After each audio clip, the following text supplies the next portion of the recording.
More often than not, the award-winning visual effects are the ones which eventually become the film's most unique selling point. You've got me! Who's got you? And in the last few decades, Hollywood has been the torchbearer of the VFX world, which has largely succeeded on the big screen in making the impossible world seem possible. Hello everyone, and today we'll look at some of the best movie scenes and how they really look like before and after VFX. So, let's get started. At number 7, Shazam! Shazam is truly one hell of a superhero film. It's a film where a boy becomes an adult superhero in times of need by just saying a single magic word, Shazam! And almost 500 VFX shots were filmed to make the superhero look real on the big screen. The best scene of the movie was when Shazam and Dr. Sivana, the antagonist, battled it out in a grand aerial shot.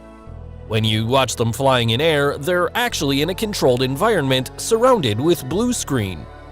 And it was not just the blue environment involved. To control their movements in the air, several people in blue bodysuits kept the hero and villain afloat by holding the two up in mid-air. The characters were flown in air using a weird contraption resembling a two-pronged tuning fork rig. Also, wires were attached to their backs to make them lift in the air.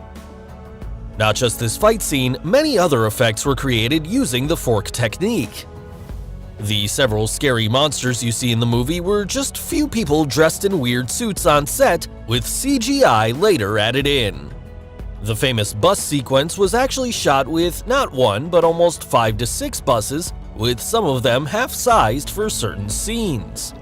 So Shazam had a great balance of fantastic storytelling and special effects to eventually create a great visual spectacle. At number 6, I Am Legend. It is a post-apocalyptic film where Will Smith played the role of a virologist and was the last man standing and escaped a pandemic that turned the whole humanity into nightly, blood-sucking creatures. The film involved more than 800 visual effects shots. The challenge for the VFX team was to create the decaying New York City. They achieved this by first removing any signs of human activity in the live-action plates, including any moving elements such as vehicles, pedestrians, and also electrical devices such as traffic lights, billboards, etc. Then they added aging and weathering to the cityscapes, so the whole sequence where Smith was seen walking around in the city was shot on stage. Only few abandoned cars and the grass covering where he walked on were real. Everything else was surrounded by blue screen and had to be created digitally. There was a scene where the virus-infected dog attacks Smith. Now, the team first pondered on creating the infected dog with prosthetics makeup and a green suit man. Instead, the realistic-looking dog was a lot more than just a man holding the puppet, and was completely computer-generated. This made the infected creatures in the film to look completely believable. At number 5, Jumanji: The Next Level. There's always a feel-good factor whenever we watch the Jumanji series of films. The visual effects in it ranged from a herd of ostriches attacking the characters to giant anacondas, hippos, horses, and the not-so-happy mandrills. To create this visual masterpiece, almost 5,000 VFX artists were hired by the various VFX companies. The ostrich attack was a famous scene in the film. Obviously, the birds weren't real and created using CGI. But to make the digital version of the bird that's twice the size of a human and looking different than their real-world equivalent was quite challenging. The feathers of each bird had their own dynamics and the artists could control it. The environment was windy, so they wanted the wind to be blowing right through the feathers and for them to feel alive. So the team generated all their footprints, feathers, and their interaction with sand and dust. In all, the movie involved more than 1,900 VFX shots to make the film look realistic on screen.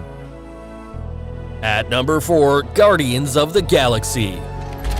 Oh, yeah. For a sci-fi film that has many interesting characters all traveling in outer space, a lot of digital stuff had to be created.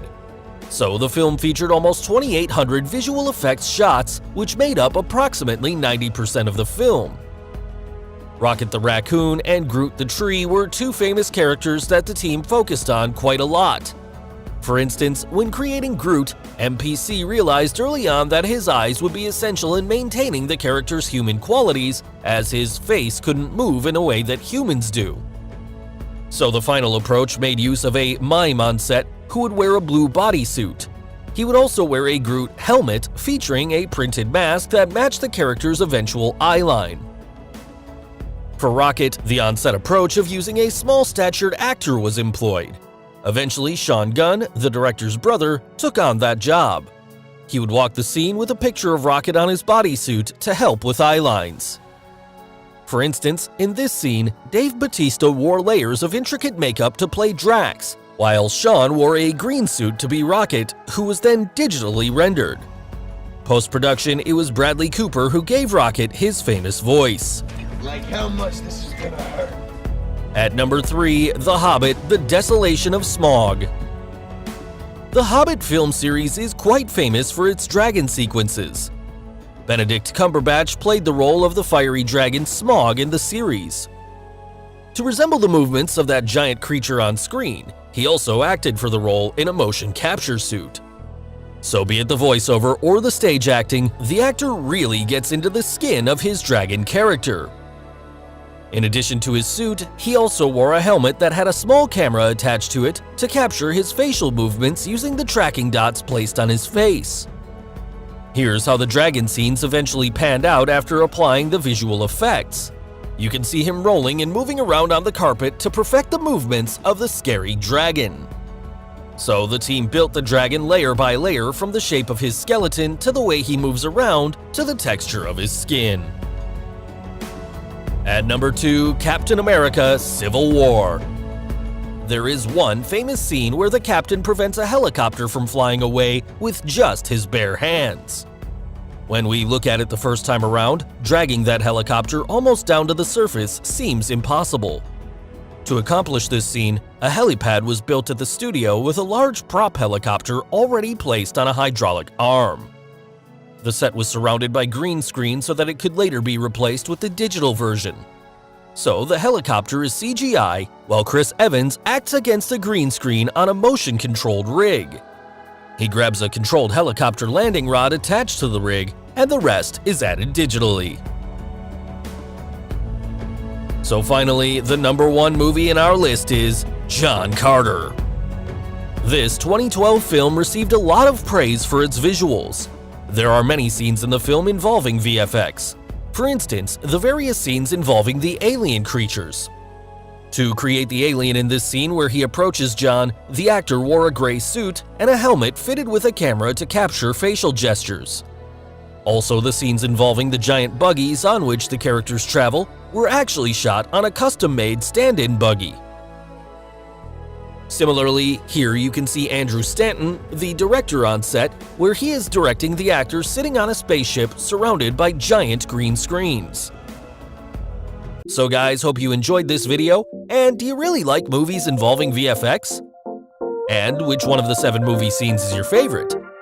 Let us know in the comments below. Do like and share this video with your friends on social media. For more such amazing things, don't forget to subscribe to our channel. And finally, thanks for watching.